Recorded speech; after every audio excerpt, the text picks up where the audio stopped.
What's up, dudes? We're going to go over the Mark 46. This is the A&K body.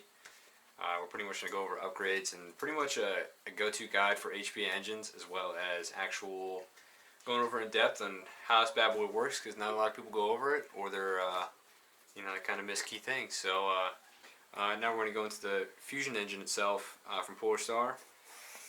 When you open it up, you're going to get this nice foam padding, as well as the Fusion engine itself. Also, it's going to come pre-installed with this macro line itself. It's kind of nice. Obviously, air leaks, regardless. It's also going to come with this nut that's going to replace the grip in there, so that way you can put the macro line through it. It's going to come with this FCU. Unfortunately, in my first game I ended up playing it, I ended up breaking it somehow. The FCU just ended up, the LED screen ended up taking crap on me. It has nothing to do with Polarstar, just more of an operator error, and that's what we're going to go into later. So first thing we're going to do is, honestly, just push this button right here, and we're going to pretty much open up the barrel assembly, pretty much really revealing this outer barrel, which you guys can get a pretty good idea of what I've done to it. Just kind of spray painted, nothing, no big deal there. Just set this off to the side. And the outer barrel itself.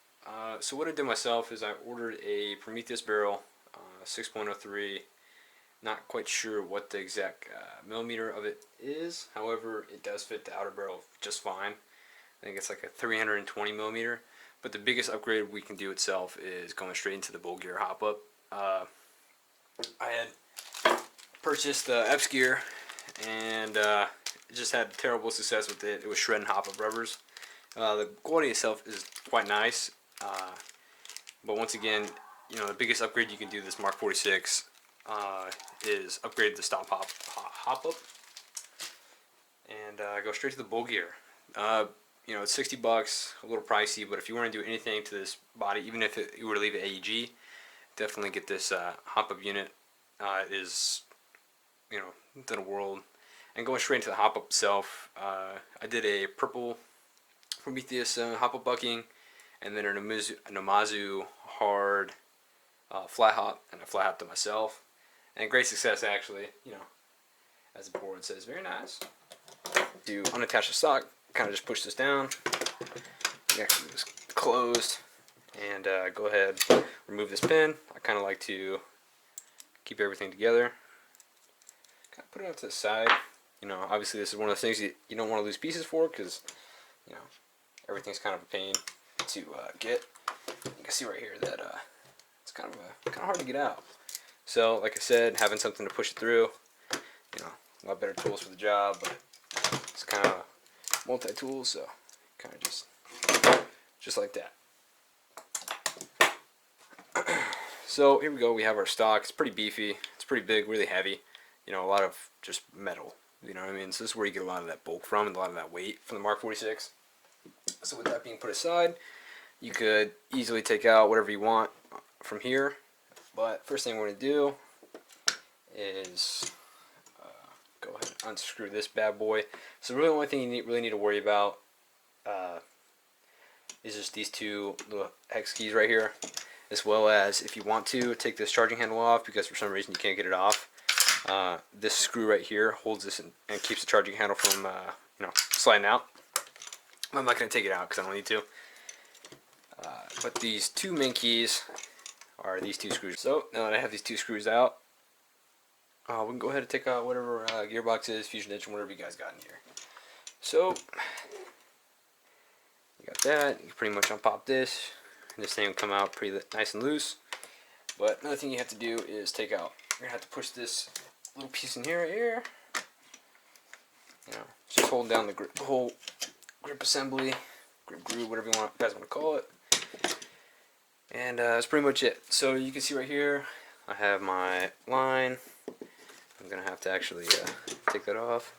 It's kind of a pain, but here's my little grip that I have. And you see I have my little foam on there for my box mag. No big deal. Just everything's kind of just normal on this bad boy. I stippled it. No big deal. Personal preference really. But going into the meat and potatoes of this bad boy, taking out the actual fusion engine itself. So now we got this. I'm just gonna go ahead and close this bad boy, set it off to the side, and we're gonna delve right into the actual fusion engine itself. So you see right here, you guys have, this is actually the newest FCU that they have. This is a little bit smaller than the actual normal FCU that it comes with. However, you see it has this plug and the extra plug in there if you want to do whatever you want to the mags, really. I know Polarstar sends one. The biggest modification you'll see is actually looking at this. I installed the AIRSOFT M249 braided line in here, and this has to, going from the micro line to this, it honestly boosted me up 50 SPS, as well as saving on air leaks and everything else. So when you first get this Mark 46 fusion engine, you'll notice that, man, you're like, man, what do I do? How do I take this thing apart? It's actually really simple. I took out this piece right here, and that piece right here, this little block that stands up, and all it is to do is just snap this charging handle from pretty much riding all the way back. Tools you guys are going to need, starting off, we're going to go with the 1/2-inch wrench. We're going to go with a precision Phillips head screwdriver, something to get these really small Phillips screws without stripping them, and then I kind of have this just a bunch of Allen keys in here to really get this bottom key. So what we're going to do, this is going into maintenance as well. First thing you want to do is go ahead and unscrew these guys, and they're all the same size, so don't be too bummed or have to worry about keeping them together or which one goes to what. They're all the same, and you guys will see that in just a second. But yeah, you definitely want to get the right size Phillips screwdriver, because you don't want to go stripping these screws, because that sucks. Obviously it's a pain in the butt for taking it apart. So you have this first little metal piece right here, and I'll kind of like to put these screws back so I kind of know where they came from. And that's just the one side, and you can get a really good look at like what the actual components are inside this fusion engine. So I have no clue if you can replace this micro switch with the nicer one, but this one was pretty straight, so I ended up bending it a little bit better so I can get a nice easier trigger pull, or the trigger break's a lot lighter, or every time I pull the trigger, I don't have to pull as far to actually end up shooting. And here you can change the actual wiring harness from here, just simple unplug, and you get a pretty good idea of what the actual electronics are doing. So to replace the nozzle, all we're going to do is take this bad boy right here, figure out what size Allen key it is. 3/64 Allen key. That ended up working just fine on here. Go ahead, just unscrew that.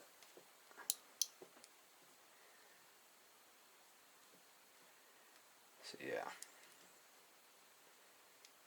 go ahead and unscrew this piece right here. Go ahead and put it down, and then this is really all you need. And then you need a flathead to take. And all you're doing with here is just unscrewing this. Just unscrewing this front one. That's all you need to do.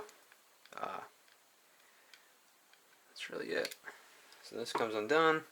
You can replace the O-ring on here just in case you heard a little leak. Obviously O-rings are consumables, so they kind of are not going to last forever. So always be on the lookout to replace these things, And boom, there you go, to replacing the nozzle. And I myself like to use what AIRSOFT sells, the Tech T gun salve, just a little grease. So you can always clean this off. If you see a lot of dirt in there, obviously clean it. And it's always good to give everything a quick little rinse. Wipe down. You can see all the dirt and stuff on here. Just even from, I cleaned this before one day of play, and you can see a little bit of dirt in there, but it's really all you need. So I'm just gonna get a little bit, coat on the O-rings. Trust me, O-rings, you don't need a lot on them to make them work. So if you put a little bit too much, you actually mess them up. A little bit of food for thought. So yep. So all we're gonna do is put this nozzle back in. This is how you replace it to the blue and red. It's really easy as it goes. I did see that AIRSOFT Alphonse, the spring had broken on him, so obviously keep in mind this is what retracting and bringing forward the nozzle spring, which I suppose is what the name of it is. Obviously just put more, grease on there because it's also just threads. And I gotta push this bad boy in. Yeah, there you go. And yeah, so all you're gonna do is just thread it back on. And Polarstar did leave a couple extra threads, so if you did notice, it's kind of sitting a little bit off. So you're gonna have to back it off just a smudge to get these tubes back in. Actually, I could put a little bit of grease on these O-rings as well. Still got a little bit extra on my fingers. But then, I'm just going to do the same thing. Just put the screw back in and start tightening away, you know what I mean?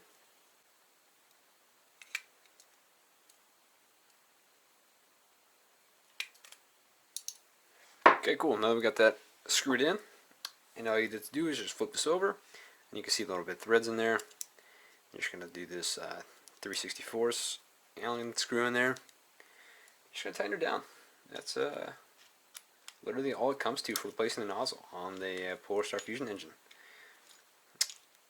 And I've watched a couple Polarstar videos on them actually breaking it down and taking a look, but if you're ever running into any issues at all with breaking this thing down, just refer to what they have, and really just take the time and learn what your Fusion engine's doing.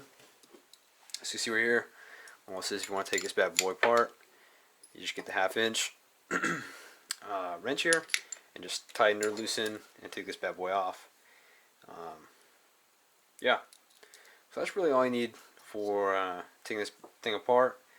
I'm not going to take it off because there's really no need. And yeah, so all you got to do for putting it back together is just lining it up. That's it. Once you line it up, go ahead and get your screwdriver. Start getting all these screws in. And if you take this apart and you see that it's dirty, go ahead and clean it. Mine's a little dirty on the roof right here from playing in California because it's really sandy. So, we live in a desert. You don't have to tighten everything so tight. You don't want to strip all these screws. Modifications for the Mark 46. Personal preference with the whole front barrel assembly. You can leave it on, you can leave it off, whatever you guys want. Spray paint, same thing. If you guys are noticing that you guys are going to have to end up pushing this little M4 little adapter thing inside the assembly, either you can pull up more of this little spring tube up to stop it from pulling down, or you guys can do what we did at Shoreline Goons, and you can put some Velcro on here and then just Velcro it on, use this little piece to secure it. Also another great idea. Just pretty much messing around with it and finding out what works for you. The unfortunate thing about this is, they take a lot of time and they don't come working excellent. So yeah, these little beasts are definitely love machines, and you got to work with them to make them work. So flipping this under, and we can take a look where the grip was supposed to go, and you can see how there's just really shitty filed and drilled out hole. You're gonna have to do this regardless of using the amp line. This is where the macro line's gonna go, and here's your micro switch. So you need to drill this out. I would highly recommend getting some files and a 1/2 inch drill bit, and just drilling this out and taking about 5 minutes just filing. Make sure your macro line or your amp line isn't going to get caught or cut on this on your hole. So it's really important. That's really it. And if you do end up losing one of your screws, there are 4 of these screws, the same ones on the body up here. So if you flip it upside down, you just go ahead and screw it from there, and then you have a couple extra body pin screws, because I know I lost a couple, and it's also great. And pretty much the whole body uses them, even the ones down here. So you see screws just scavenged all around. So make sure you guys keep good track of your screws, because apparently you can't buy them anywhere. So, well, what you got? And go ahead, put the barrel in first.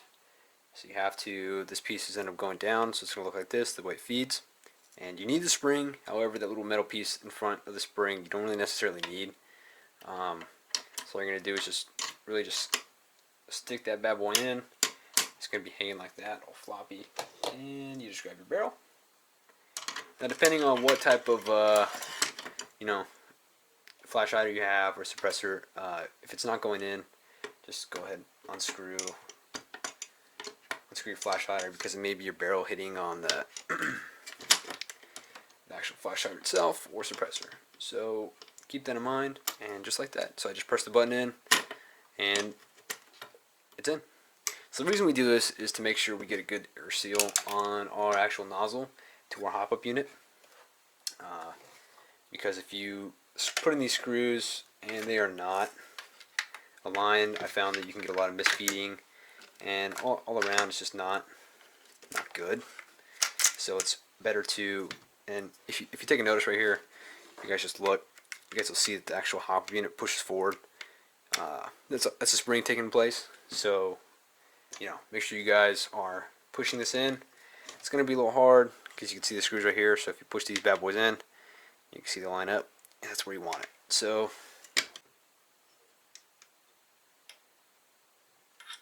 cool. So then we got both screws in there. Now we're going to go on to the actual grip itself.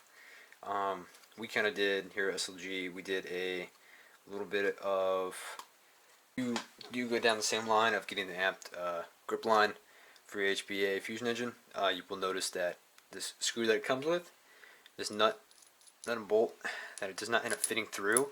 So you are going to have to end up ditching this. Even if you were to drill it out more, it wouldn't fit diameter wise. So you are going to have to come up with a solution for, ending up winding out this hole right here, and then making it so the grip line goes through. You can kind of see what we did. I would highly recommend you guys find a better way. This is really sturdy and it's not going anywhere. I actually prefer it a lot better than the actual nut itself. But, be a little creative about it. I ended up using one of the gearbox screws in here, and I have no clue where this little thread protector came through, but I ended up drilling a hole, putting it through, hole through here, ended up putting a whole pin through there. And yeah, I haven't had any troubles with it. I'm able to hold the gun, just straight out one arm, and it's not going to go anywhere. You do need this nut and bolt to hold the grip on. If you don't use it, it's going to end up coming off. So, be creative with it. If I see any guys run out here like this, it's going to be funny because I know you guys watch this video. So, yeah, make sure you guys, when you guys are, you don't really need to necessarily drill out a hole. You definitely want to get that file set you used and just start filing out, because it will not fit, the screw normally. So you definitely want to file it out until you get this thing to have a nice smooth pass through. Once you get this thing nice and through, this is really all you got to do.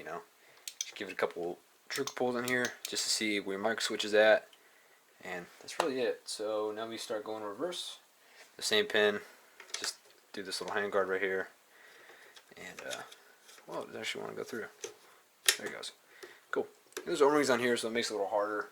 I took my O-rings off because I bought this gun used, and this guy ended up Loctiting all the screws and made it really hard for me to get everything off. So, it's kind of a pain. And here's the hardest part for me, is actually putting the stock back on. You go one at a time, but I have a real hard time with this little screw in particular because of how everything needs to be so finically locked in. Everything has to be straight for it to end up working, really. So, boom, just like that. Practice makes perfect. And yeah, that's really it. And once this bad boy goes up, you just got to put the pin through, grab the other side. Now if you do end up losing this piece, no big deal. A lot of guys just they just went to the hardware store and just went and found a nut for it, and that's really it. The fusion engine itself, although it does cost a lot more, with already the heartache of running a box mag, the fusion engine itself is just so much more better performing, and in the long run, not using the AEG, and then there's the chances and the problems of the AEG with the piston correction, AOE. I found the fusion engine just is, not only does it sound much better, but it performs really like a champ too. I would highly recommend you guys take your time, learn you guys' gun. If you guys want to put that big investment out there, definitely go for it. But you know, this is your guys' gun. At the end of the day, you know, no matter what video and what the fad is, you can want your stoner LMG, you want the super light gun, go for it. But you know, this is what our team's running. This is what I'm running. This is what my best friend's running too. We put a lot of hours into this to make a video like this because no one else has. And everything we do, just kind of take into account. Don't follow us exactly. Do your own thing. Don't be afraid to innovate. That's how things get done. Thanks for watching the channel. If you guys like it, make sure you guys give us a thumbs up, subscribe, and if you know anyone that's running LMG, send this video to them.